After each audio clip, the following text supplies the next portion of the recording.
S'il y avait une chose que je voudrais voir apparaître en 2025, c'est la chose politiquement la plus incorrecte à dire, c'est un gouvernement mondial qui puisse imposer un contrôle des naissances réel, efficace, et un contrôle de la pollution réel, efficace. Et la solution est évidemment, utopiquement, et nous la partageons tous, une démocratie mondiale, un gouvernement mondial qui aurait les moyens de financer les infrastructures. Aux États-Unis, à l'Europe, à l'ensemble des pays de la planète, de se doter d'une gouvernance mondiale dont nous voyons aujourd'hui qu'elle est essentielle pour résoudre les grands problèmes d'environnement. Et Barack Obama est engagé sur ces questions d'environnement. Il veut signer le protocole de Kyoto. Ouais. Eh bien, nous avons besoin de cette gouvernance mondiale. Alors jamais la nécessité d'un nouvel ordre international n'a paru aussi nécessaire autour de trois principes que nous portons depuis des années. Les socialistes, mais pas simplement les socialistes.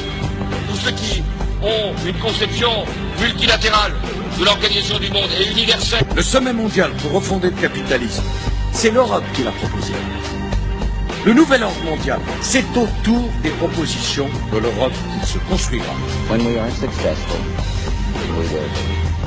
We have a real chance at this new world order, an order in which a credible United Nations can use its peacekeeping role to fulfill the promise and vision of the UN's founder. Si on n'a pas aujourd'hui un gouvernement mondial, on ne peut pas parler sérieusement de démocratie. Or, nous n'avons pas. Donc, elle a trouvé ses limites, la démocratie. Non, elle ne trouvera son accomplissement que lorsqu'elle sera une structure avec un gouvernement mondial, des gouvernements régionaux et des gouvernements locaux. Dans très longtemps, on ne le verra pas.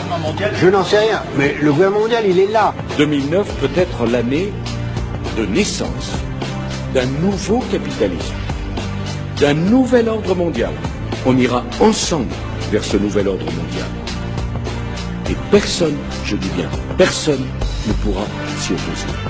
D'après le psychologue gestaltiste Kurt Lewin, l'un des participants en conférence Messie, il convient d'abord de détruire les anciens équilibres et valeurs pour rendre les relations fluides. La création de demain sera dans le mélange, l'essaimage. Et le mot ne me fait pas peur, le métissage. Perse, une France colorée qui fait de ses diversités une richesse, une France métissée. Pour éradiquer à jamais le fascisme et l'antisémitisme, il apparaît nécessaire de changer la nature de l'homme et son modèle culturel, afin que cette matrice autoritaire disparaisse définitivement. D'ailleurs, c'est la consanguinité qui a toujours provoqué la fin des civilisations et des sociétés. La France a toujours connu, au cours des siècles, a toujours été au cours des siècles métissée. Si ce volontarisme républicain ne fonctionnait pas, il faudra alors que la République passe à des méthodes plus contraignantes encore. De nouveaux équilibres et valeurs peuvent alors être établis, qui seront consolidés de façon durable par l'autorégulation. La rééducation devient de l'auto-rééducation. Le monde est censé se transformer en une société mondiale post-nationale et multiethnique sans frontières. Le monde est censé se transformer en une société mondiale post-nationale et multiethnique sans frontières. Et il faut que tu saches que malheureusement, si tu veux découvrir ce qu'est la matrice, tu devras l'explorer toi-même.